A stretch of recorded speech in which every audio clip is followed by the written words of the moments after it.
So we wanted someone who perhaps you can relate to in terms of an entrepreneur, in terms of scale, and who can keep the content a bit more grounded. So hence why we have Nayomi with us. She's a young entrepreneur as well. I think she has a bit of an interesting family profile which has got her started as an entrepreneur. And she's going to take you through her journey, and at the end of it, again, if you have questions, you can ask her. I just got to know that it was her birthday again yesterday. So on behalf of the class here, belated birthday wishes, ma'am. Thank you. With that, I'd like you to come up and join us, and I'll have your presentation up. Thank you, FPA, for having me here today to share my knowledge and experience that I have gained hustling with my venture for few years. So to make a little interaction, I would like to know, because now I heard you're also like entrepreneurs and into that territory. I would like to know what are the challenges you have faced during your journey, and what do you think the biggest fear factor you had or your friends had to become an entrepreneur? Yes, you can tell me. Yes. How about you? Hi. What's your name and where are you from? What do you do? I'm Renata. I'm from Guyana. I run the Family Planning Association in Guyana. We are about to embark on social enterprise. So the project that we picked is to develop a piece of land that we recently acquired to have it sort of a mixed-use building, so rental space, and to have a family planning clinic in the ground floor. The fear that we have is that we won't raise money, or we won't raise enough money. So halfway through the building, there won't be a building. Finance. Finance. Yes, how about you? My name is Preeti. I am from Family Planning Association of India. And recently we have started sanitary napkin production. That is our first initiative towards enterprises. And now we are facing the problem that our product is not unique. It is general product, and we have too many competitors in the same business. So the first stage is our challenge is to overcome the competition and to give our best into the market. That is the first challenge. Have you done your competence analysis or anything? No, before that, before starting, we have nothing done, nothing. We have not Done anything. anything in You analysis just of market. ventured. Yes. Okay, how about you? My name is Nidal from the Planned Parenthood Association of Ghana. We have existing enterprise which we want to improve on. One is publications, and then the other is the training unit. For the publication, the business is ongoing, but one main thing is that most of our job comes from internal projects, and we don't have a lot of external clients.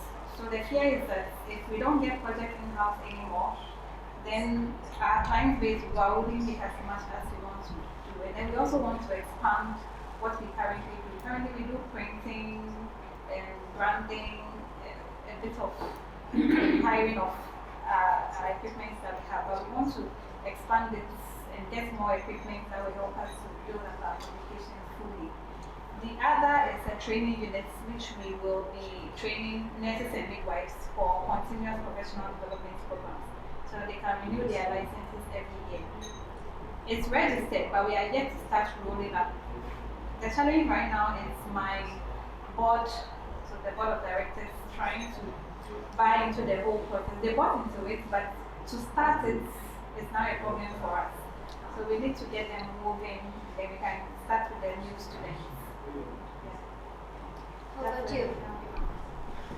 My name is Beran Sare. I'm from Family Association of Tanzania.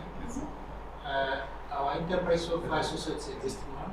We want to build on the cleaning services we have. We have been running it more or less like a charity from back 50 years ago. We want to turn it around to be also income generating facilities. one of the challenges we have so far is changing the mindset of the people who have been at the clinics. At the clinics. Or Okay. the people who are supposed to be supervising the clinics as well. Change our minds into business mentality.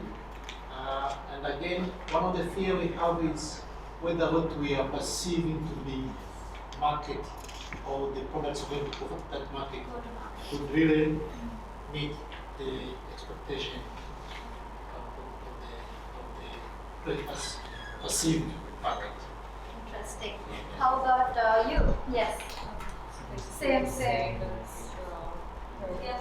Same company. Okay. Yes. How about you? Yes, my name is Wilson Bunda.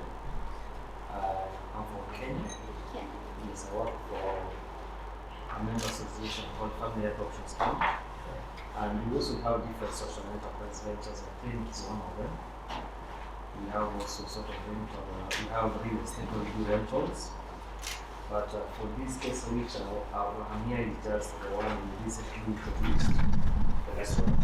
Because we can also So the challenge has always been, one of the challenges funding is going down because most of our AMAs, like others, funding is going down.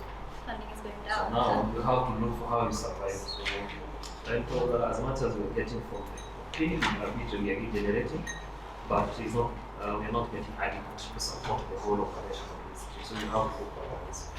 So the restaurant is one of the new ideas. So we have started the restaurant, at least it's almost 3 months old. So the only challenge is how do you pull clients? The strategic location for the restaurant also is a hindrance because we have established the restaurant within our own building. We didn't want to go outside. Because also to reduce the operation cost. So a challenge is how do we improve the visibility and improve the clientele. Currently, in a day we serve 25 clients. So we wish to get to. So what are the new things? And also like other competitors are there. So what we do is different. Is it the price? Is it the food? Because also we find that the food is almost the same. So maybe the experience. So yeah, so there are so many things that, but one of the challenges is how to beat your competitor. Okay. Yes. How about you? My name is Farmer and I come from PDBS, representing PDBS Family Health Association. We are the leading NGO in PDBS providing service and information on SRH and family planning. And in social enterprise, we only do this SRH and family planning services. And we can also do other services which are not our focus. For example,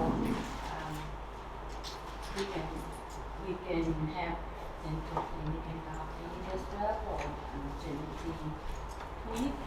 But often we don't have equipment to start as our social enterprise. So I am looking in a different focus, like what I am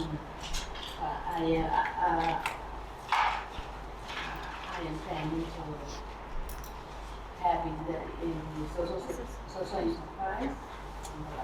We have to run our bus business.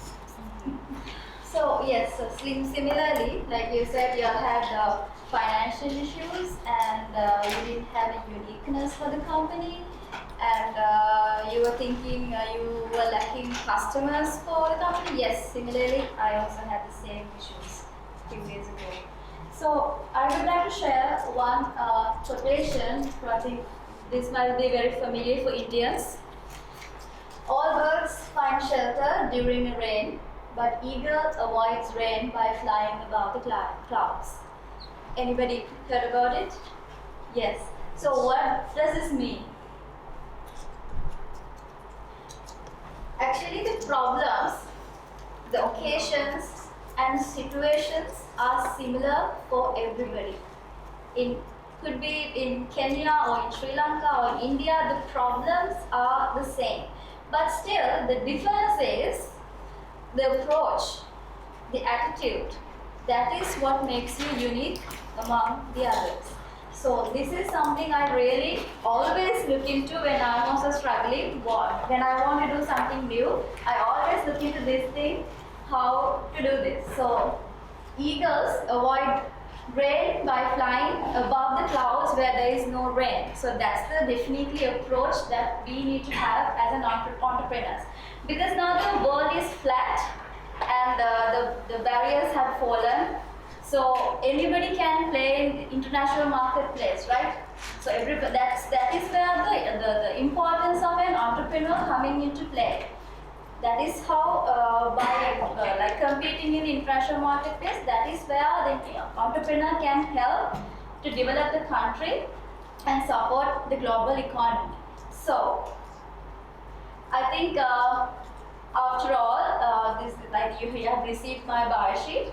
And I'm here today, I think I'm the most youngest and the smallest in the scale among the personas that you have met so far. So I am Nayomi De Silva. I'm the founder of Burgundy Consultants. So other than that, I'm one of the visiting lecturers in state universities, and I am the editor for Aloka. It's a magazine which we publish in international marketplace. So I think I'm here today to share my experience with you because I said I am possible instead saying impossible. So I also had a very difficult journey, I should say, very difficult journey coming from Sri Lanka, because starting a venture in Sri Lanka is not as starting a venture in Silicon Valley. It's so different.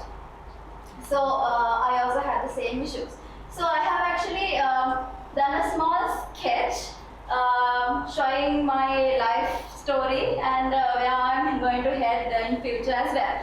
So I actually will start my journey. I will share the challenges and the experience that I had through my life journey.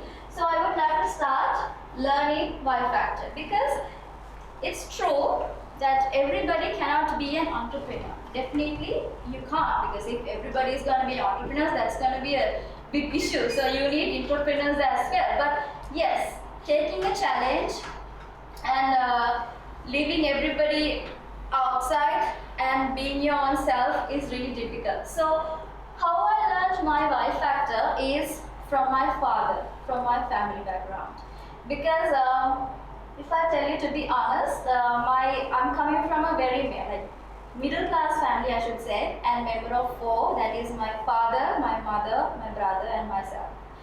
When I was in grade 7, my father's business had a huge issue, and that had resulted, we lost everything, like including our house as well. So we were on the ground, there's nothing.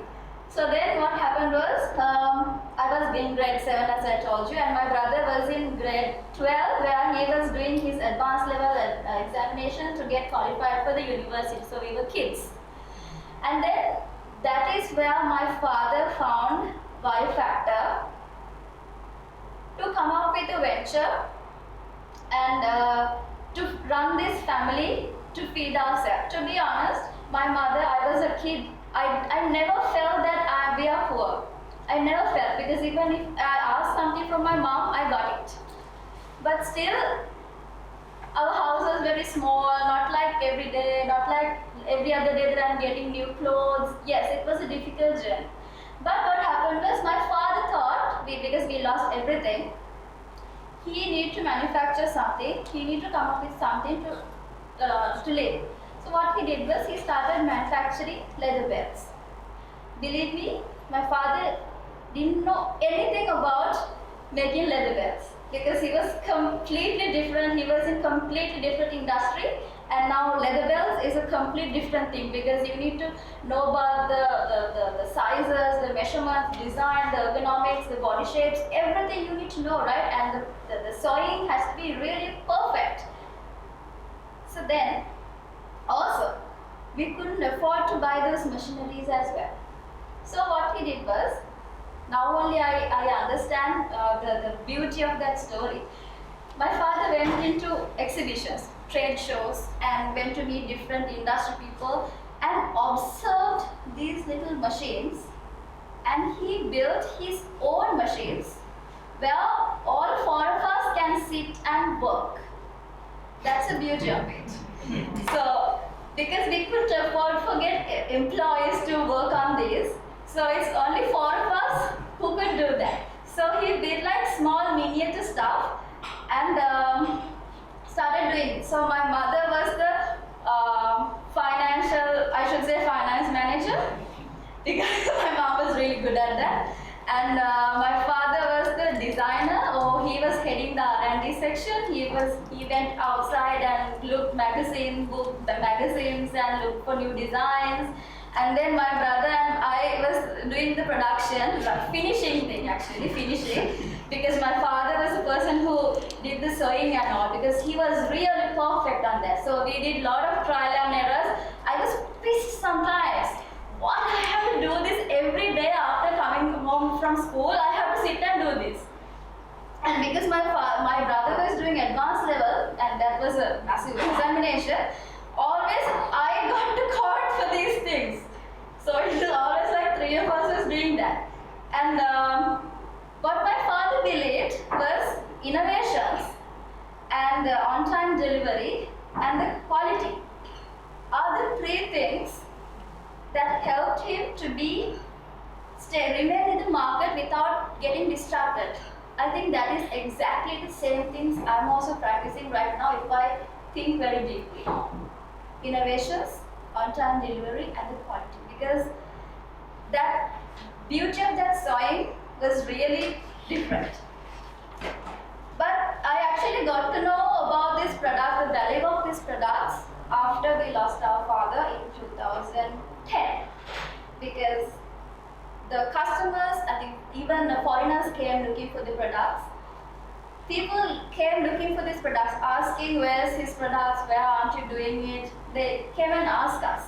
Then only we got to know my father's products were the best in the market because of that quality.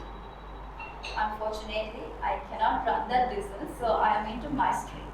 But that's the learning that I have got from my father, and that is how he found Y factor to innovate something, to come up with something to run this family. And the other thing is, my father had this trigger finger issue where, you know, when you hold your hand like this, you can keep your fingers straight, right? But he couldn't. His finger was like this. Because he was doing a lot of very delicate work every day. He had some issue with his finger, so he couldn't keep it straight. And we couldn't afford to buy that prosthetic device as well because it was a little expensive. So what he did was he went to that prosthesis hospital and looked exactly what that device does. And he came up with this small thingy that he used to wear every day, like this. And he could keep, now it's quite very dirty now because it's long time I was keeping it. He could keep his fingers straight. So that is another Y factor, because we couldn't afford to buy that little device. He went and looked and he made something because he wanted this. So that is the root I am having in my venture. That is where I saw how your imagination can change your desire and your future.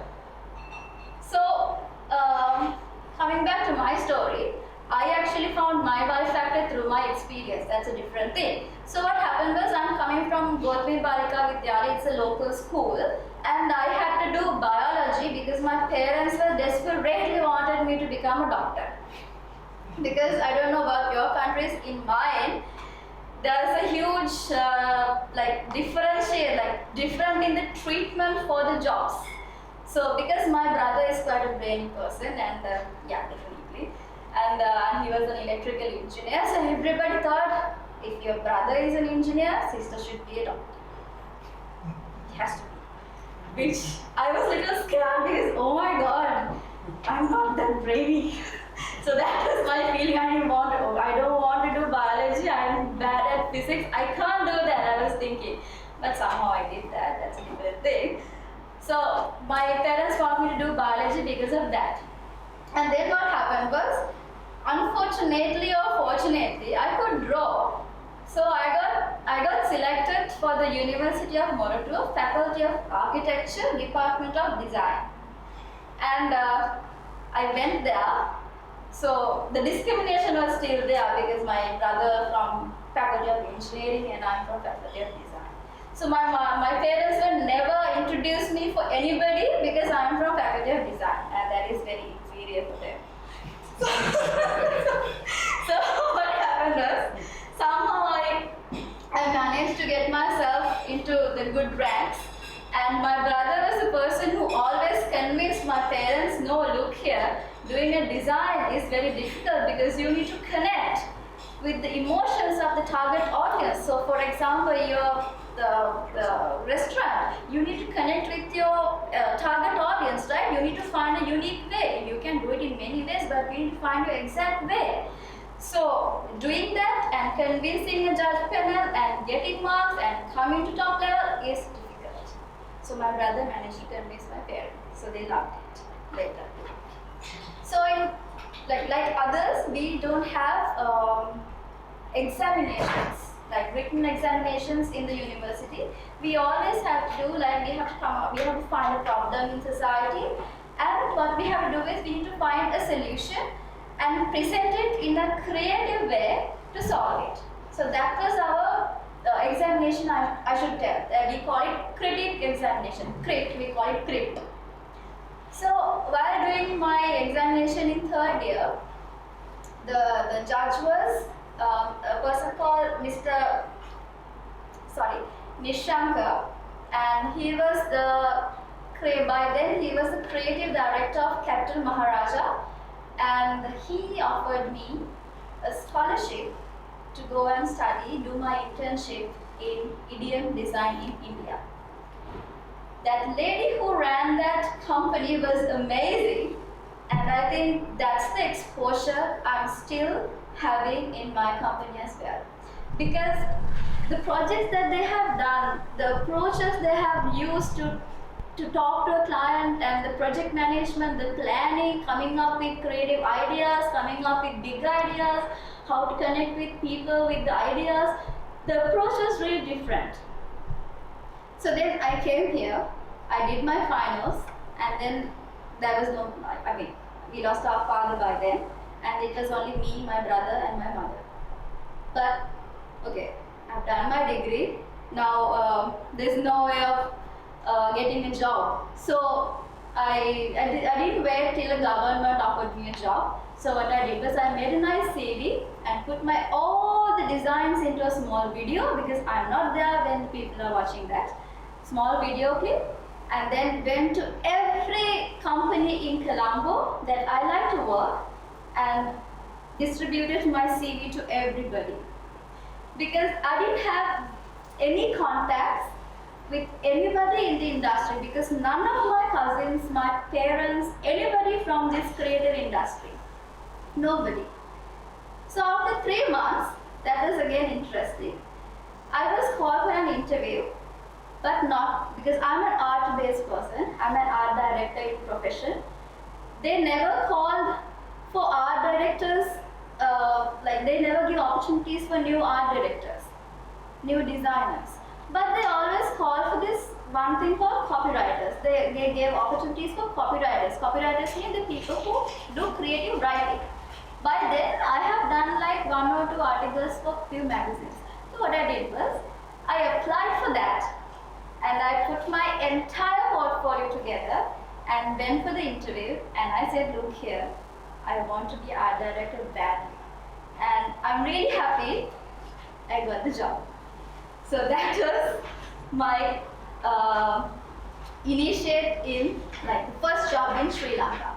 So there I actually learned about local brands, how to come up with a good campaign, and how to catch insights, thing called insights, which is important for you as well, because you need to catch insights of people to make innovative experiences.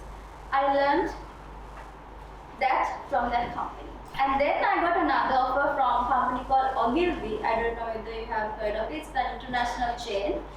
There I used to handle products like Dove, Pond's, Rexona, Lifebuoy. I was really comfortable there because my projects was winning awards. I have won 3 different FE awards and Dragon of Asia, and I was so comfortable. No problem at all. But the one single thing I was kept on doing was studying. Because I had my basic degree, and because my parents wanted me to do HR, I also did HR, and I was professionally qualified in HR as well by then. And then I started doing MBA, Masters. So about Masters in Entrepreneurship. There was nothing, I was just doing it, no like dreams about MBA to become like this in a few years. No, there wasn't anything. But when I do my first, my thesis, my research for the MBA, that is where I met Dr. Nirmal as well. I actually saw 90% of Sri Lankan SMEs are failing at international marketplace because of lack of branding knowledge. Branding doesn't mean design only. Branding is much vast area where everybody, all of you have to learn how to do this branding properly, how to get your message to your customers, you said you have problems with the employees. That's one thing actually, vision, how to craft your vision, how to craft your mission, and how to articulate that into your employees as well. Those are the issues that Sri Lankans are having when they reach to international marketplace. That is where I found my buy factor. So then I thought, okay, I'm going to leave my entire comfort zone and get into this difficult roller coaster journey. Yes, definitely, as you said, I also had cultural issues where my mother-in-law, I was married by then, my mother-in-law was like, no, don't do it. Don't do it. Are you mad, Naomi? Why are you going to do this? You're going to lose your job? That was their reactions. And okay, you're going to be a small business owner. I said, yes, I'm going to be a small business owner. Because working for a reputed company and working on your own in a small brand, again, there's a differentiation. But still, I should thank my husband for that. He was defending me a lot in front of my family. But I think I should manage to overcome all the issues of culture, and I could convince everybody and make a reputation among my family. Look here, I'm an entrepreneur, I pay taxes, and I provide employments for the country, and I bring down foreign currency for the country, so I am valuable for my country. So among all the state workers, like the government workers in my family, I could raise my voice and say, look here, I'm not like you, I do something important. So that was the initiative that I had. So, sorry.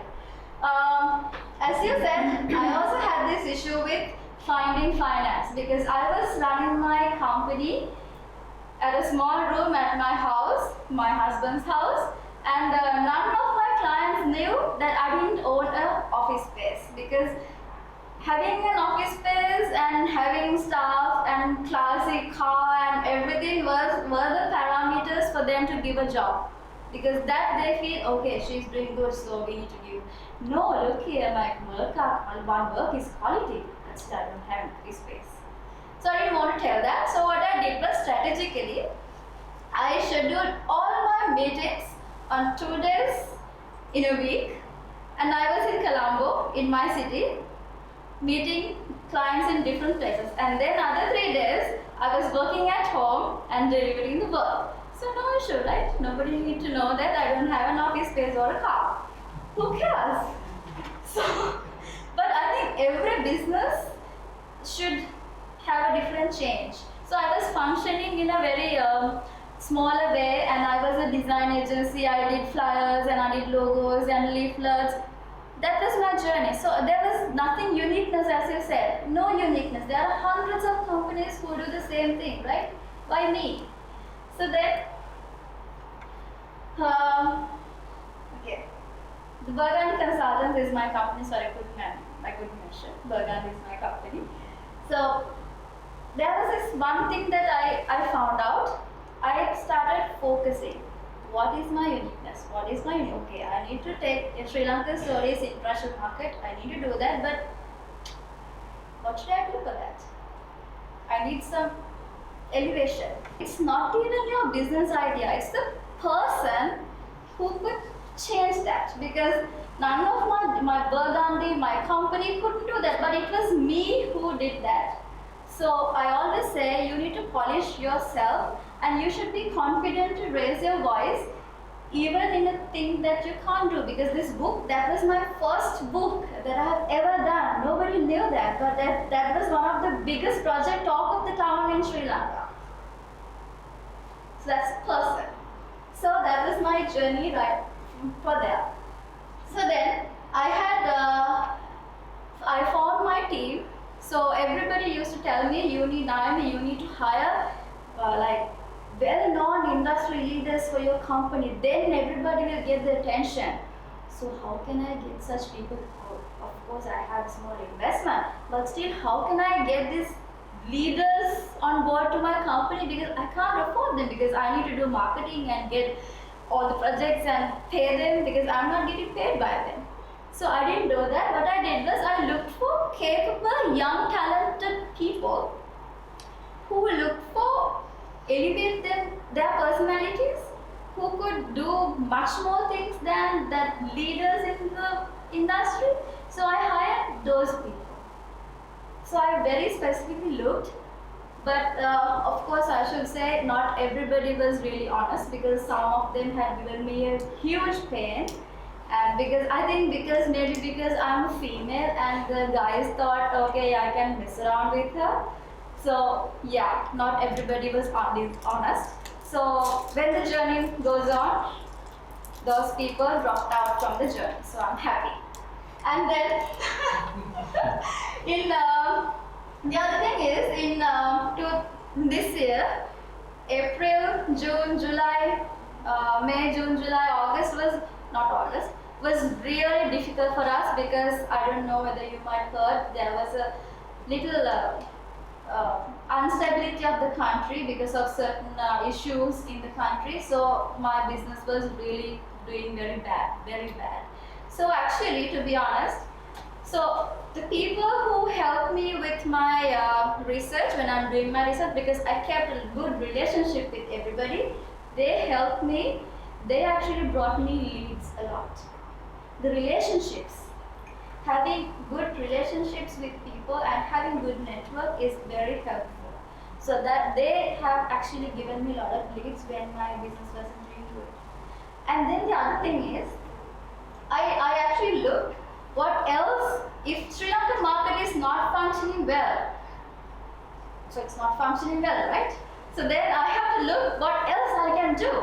So what I did was I looked outside Sri Lanka. I got the membership of Female Entrepreneur Association, and I started reaching European market, and then through my friends I started looking for Malaysian markets.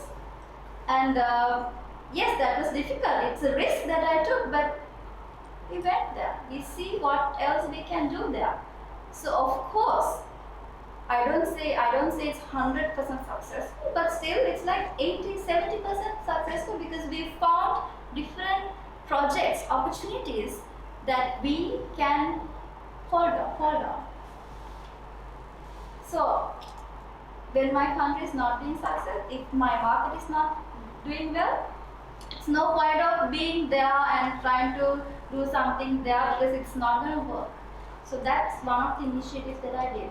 And also what I did was, we invested on learning, new learning, because we are designers and we only know certain type of things, certain type of softwares, new learning, very limited, right? Only like design and branding, that's the area we only focus into.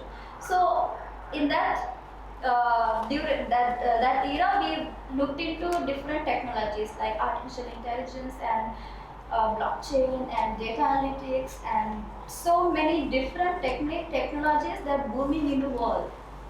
We invested on learning because I believe people, everybody, should be able to experience different verticals in life. Like myself, I was a designer, I was an art director, and now I'm into managerial position. So I'm experiencing different verticals, same as your employees, because you need to think about them as well. You can't just keep one person as a designer forever. That person should be able to lead a team another day, because that is your core team. You need to take care of them, right? So that is something what we tried out. And then now I'm creating opportunities. And the very important thing is when we are looking at the outside Sri Lanka, in European market, in Malaysia and other countries, what we saw was Sri Lanka needs FDIs, foreign direct investments, because we were going down in innovation index and no innovations coming in, and the economy was really imbalanced. So what we can do? So what we did was, and we saw ICT industry, Sri Lanka is known for ICT innovations. Cisco Labs companies, I don't know if you have heard of companies like Cisco Labs and Virtusa and WSO2. WSO2 is the back of Silicon Valley. Those companies, Millennium IT, those companies have been creating this identity for Sri Lanka in much larger scale. So ICT and BPM sector is one major component that we can bring foreign currency for Sri Lanka.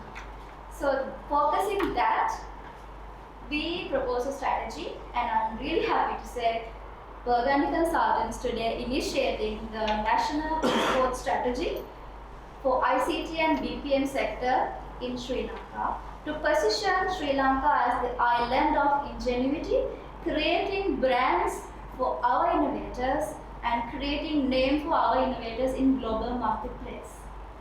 So that is basically the story of Burgundy Consultants and myself. So I think in a way that I have achieved my dreams in one day, because I always wanted to take Sri Lankan identity to the world. Now I got the exact project to work on. So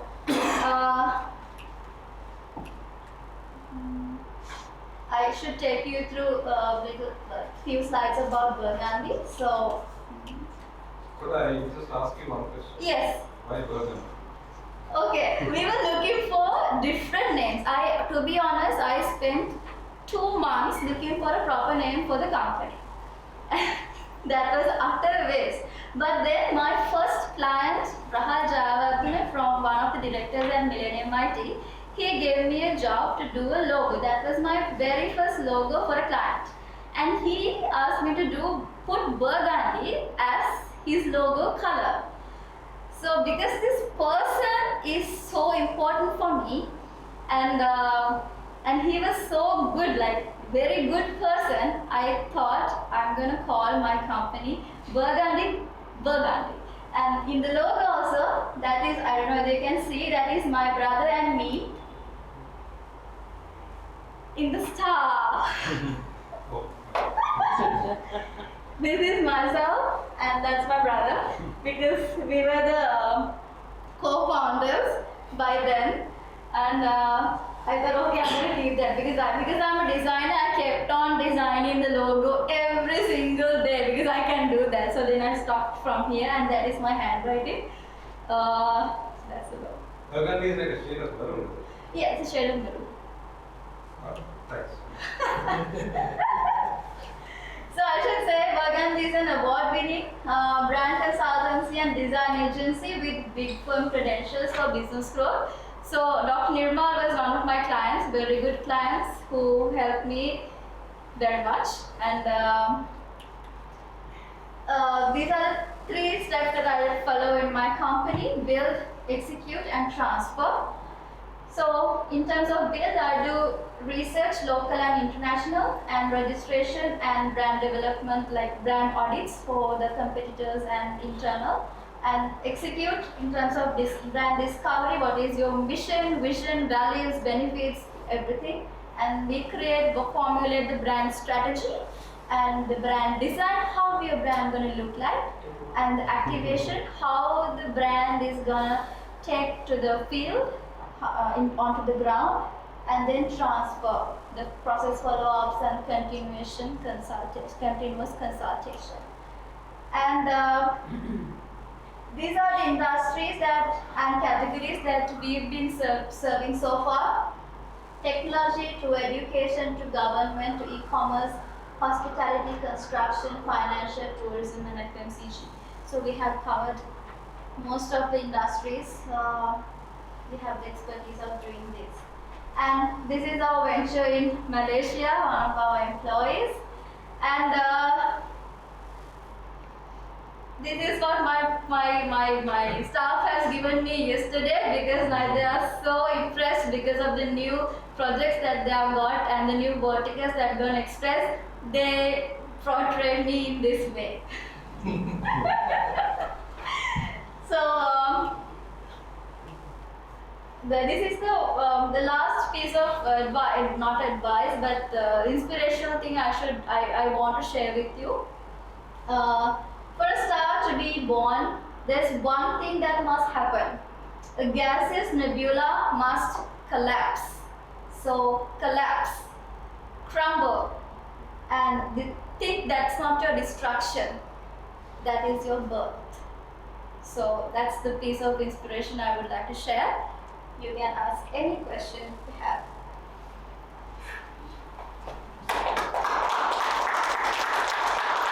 I go a little faster. They saw you in this dress? Is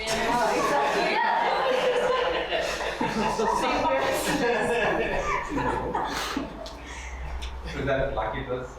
Yeah. Exactly, yes.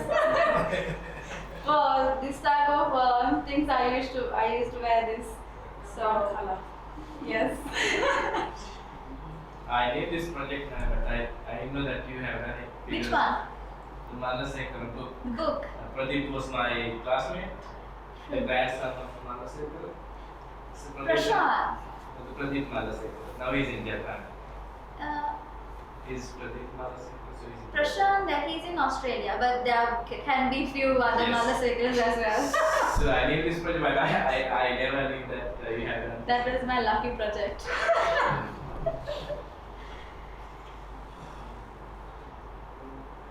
I'm still recovering from the story. Yeah. To find the question. Okay. Rishi, you have anything? So, all of these guys have different stages in their projects. So we have a couple of them who have just started. They're facing challenges.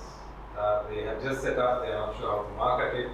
They have a location, like a restaurant, but again, the location is not too ideal.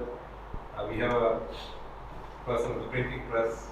They're having plans for board support, management support, and again, they're caught into this bubble sometimes of there being an NGO or social, not so much the social enterprise, but the social work that they do.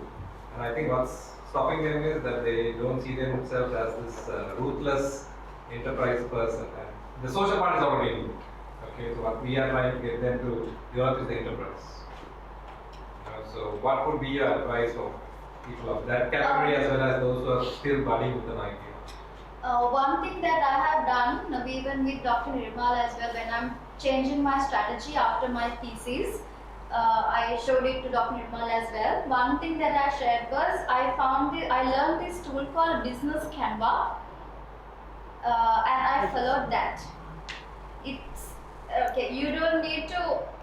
I was actually scolded by the university as well because we were asked to write a huge business proposal. I said, by the time we write the entire business proposal, we might not doing the business because it's such huge. But this Business Canva is one single tool that you can use always to be focused.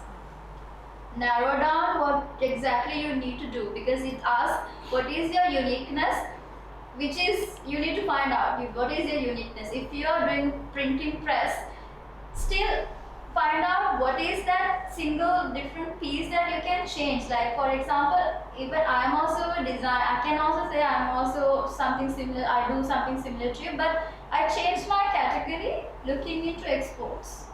So what you can do, are you going to look at printing packaging, or what type of packaging, or like what?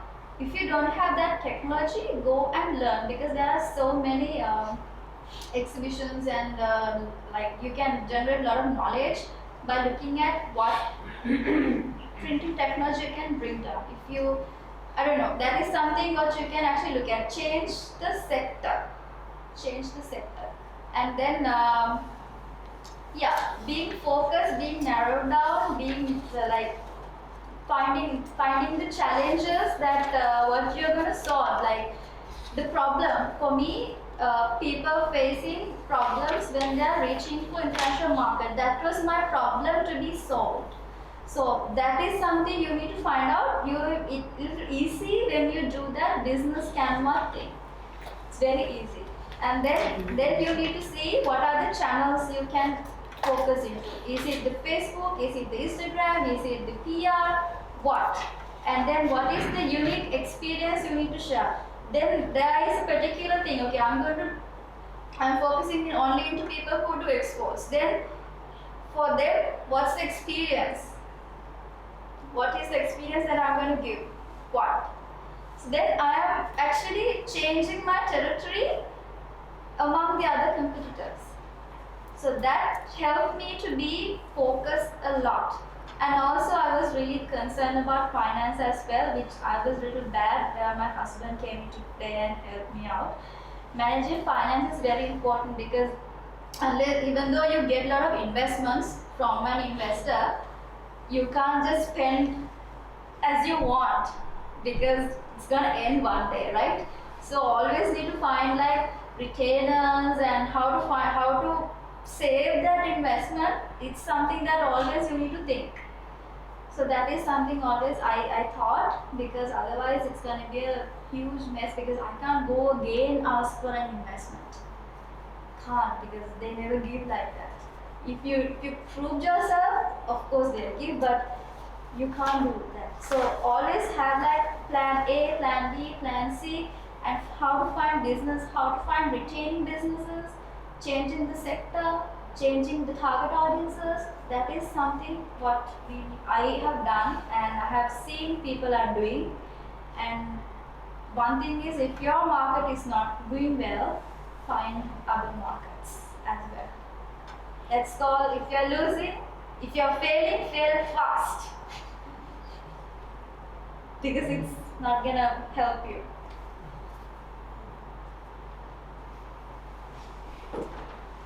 Does anyone have any other questions?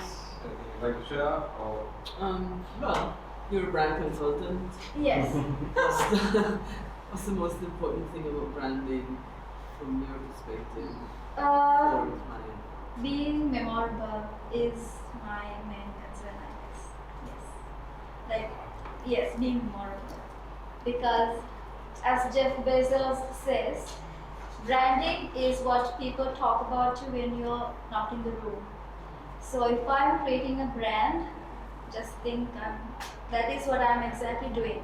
If this person come and tell me, okay, Naomi, I need to make this brand, I need to build this brand. So then I look into the competitors, I look into their target audiences, I look into the market, and I'm creating one single piece that they can always leave a mark. Okay, let me twist it a different way. So we're family planning associations. Most of us are 45 years plus old. So the current brand that we have is recognizable for what we currently do. We're trying to get into social enterprises. In my case, we're going to try to do real estate development. I've just been confronted with the fact that if I'm an NGO and I want to do real estate development and I'm going into the commercial market to rent my space, because I'm an NGO, people may think, Associate that as well. not only that, but my pricing now has to be suiting an NGO price margin as opposed to a commercial price. And I'm after the commercial market. So should I tweak the branding a bit, not for the family planning, but maybe create something, a new kind of brand, not moving away entirely, because the Family Planning Association does own the property that we'll be trying to rent. But is it necessary, I guess, is the question, for me to tweak the branding a bit, maybe start a new company? Having started a new company with a new name would be a good thing for you, because if people associate that with your current thing, it's an issue. So we call it house of branding, we call it. For example, I'll give you one example. Have you heard P&G? They have so many products, sometimes you doesn't even know that's coming from that particular company. Same as Unilever, they have so many products, you don't know. So that Each product has yes, different brand. if each product has built their own category, so that is something definitely you can try, because then no association with anything else.